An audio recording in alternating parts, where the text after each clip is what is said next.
ప్రజలు చెప్పాలి నిజంగా గోషామహల్లో డెవలప్మెంట్ ఉందా లేదా అంటే ఆనంద్ కుమార్ గౌడ్ గారు అయితే డెవలప్మెంట్ లేదంటున్నారు అంటే మీరు కామెంట్ చేయండి అంటే డెవలప్ అయిందా కాలేదా అనేది అయితే జనాలు చెప్తారు 200% మీరు పోతే చూపిస్తాం మీకు.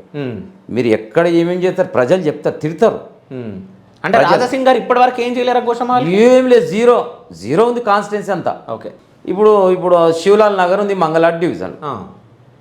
ఆడ ఏం జరిగిందంటే మా బీఆర్ఎస్ గవర్నమెంట్ ఉన్నప్పుడు ఈ గుడంబ బంద్ చేసిన వాళ్ళ కేసులు ఉన్న వాళ్ళకు అక్కడ అలాట్ చేయాలనేది మా కేసీఆర్ గారు కేటీఆర్ గారు కట్టించినాం.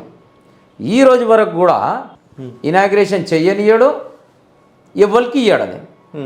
నేను అదే అడగదలుచుకున్న రాజా సింగ్కు. ఇప్పుడు ఏమైందంటే కొందరు వాళ్ళ ఇంట్లో వాళ్ళ సొంత ఇంట్లో పేర్లు పెట్టాడు. నేను కలెక్టర్ గారికి కూడా లెటర్ ఇచ్చినాను, ఇమ్మీడియట్ అది కూడా తొందరగా నేను ఎవరి దగ్గర పోవాలి పోతాను, న్యాయంగా ఎవరికి రావాలి వాళ్ళకి ఆ బెడ్రూమ్లు కూడా ఇప్పించేదాకా నేను నిద్రపోను. రాజా సింగ్ ఇవ్వాల్సిన అవసరం లేదు, ఆయన మునగాడు కాదు. ఆనంద్ గౌడ్ ముంగట జీరో రాజా సింగ్. రాజకీయంగా ఆనంద్ గౌడ్ ముంగట చిన్న పోరాడు రాజా సింగ్.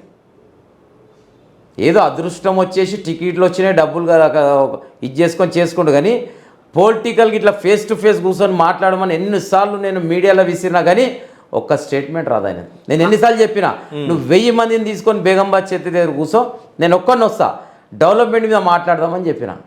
No response. నా ముంగడ మాట్లాడలేడు డెవలప్మెంట్ గురించి. కాదు, ఇప్పుడు అంటే బీఆర్ఎస్ గవర్నమెంట్లో మీరు డబల్ బెడ్రూమ్ల గురించి మాట్లాడారు కదా, అంటే ఇప్పటి వరకు ఎందుకు ఇనాగ్రేషన్ కావాలి, ఎందుకు వేరే వాళ్ళకి? రాజా సింగ్ ఆపుతున్నాడు. ఓకే, అందు గురించే ఇప్పుడు కాంగ్రెస్ గవర్నమెంట్ వచ్చింది కదా. కాంగ్రెస్ గవర్నమెంట్ వచ్చింది కనుక నేను ఇప్పుడు లెటర్లు కూడా రెడీ చేసినాను.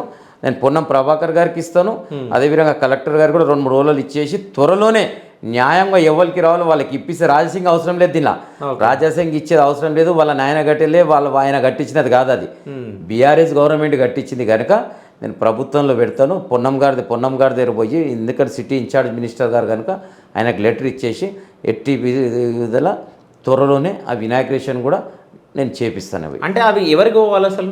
యాక్చువల్లీ గుడంబ బంద్ చేసిన వాళ్ళకు, వాళ్ళ మీద కేసులు బుక్ చేసిన వాళ్ళకు మన ఆ రోజు బీఆర్ఎస్ గవర్నమెంట్కు అలాట్ చేసి పెట్టింది అట్లా. ఇక అంతలే మన గవర్నమెంట్ పోయింది, పోగానే ఈయన తందనాలు ఆడుకుంటా ఆపకము చేసుకోము, వాళ్ళ పేర్లు ఎక్కియడము వీళ్ళ పేర్లు ఎక్కియడము అంత గొడవ ఆపేశారు.